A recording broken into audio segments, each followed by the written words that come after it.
জাবির হোসেন। জাবির হোসেন, জি আপনি প্রশ্ন করুন। জাবির হাসান।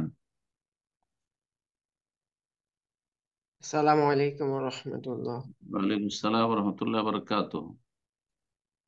জি, আমি যশোর বাংলাদেশ থেকে বলছি। বলেন।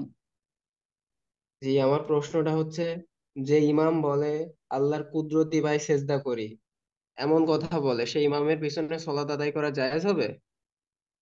আল্লাহর কুদরতি পায়ে সেজদা করি, ওকে বললেন যে কুদরতি পায়ে সেজদা করি বা পায়ে সেজদা করি, এই কথাটাই বা কোথায় আছে? আল্লাহ পায়ে সেজদা করি এই কথা তো কোনো হাদিসেও নেই, কোথাও নেই।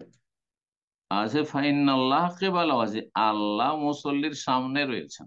হ্যাঁ, এই জন্য সামনে থুতু নিক্ষেপ করিও না। ফাইন আল্লাহকে বলা আছে, হাদিসে রয়েছে যে ইন্নাল মুসাল্লি সাল্লাহ, একজন মুসল্লি যখন সালাত আদায় করিও না, যে রবের সাথে চুপি সারে কথা বলছে, কিন্তু পায়ে সেজদা করেছি, এর দলিল তো এই শব্দ তো কোথাও নেই, কোনো এক হাদিসে নাই।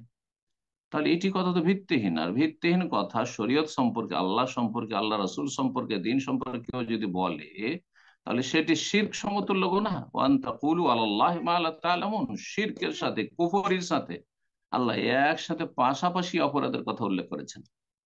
এই জন্য ভুল ফতোয়া দেওয়া, সীমা লঙ্ঘন করে ফতোয়া দেওয়া, বাড়াবাড়ি ফতোয়া দেওয়া যে নামাজে যদি দোয়া কালামের অর্থ না বোঝে তাহলে 80 বছর এবাদত কাজ না, এটি কাবিরা গোনা, শিরক সমতুল্য গুনাহ।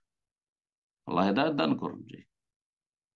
সুতরাং এমন ইমামের পিছনে নামাজ পড়াই জায়েজ নয় যে ব্যক্তি বলে আল্লাহর কুদরতি পায়ে সেজদা করি। কোথায় পেলে কুদরতি পায়ের কথা? পায়ে সেজদা করি এই কথাই কোথায় রয়েছে? মিথ্যুক সে। আল্লাহ। আমিন।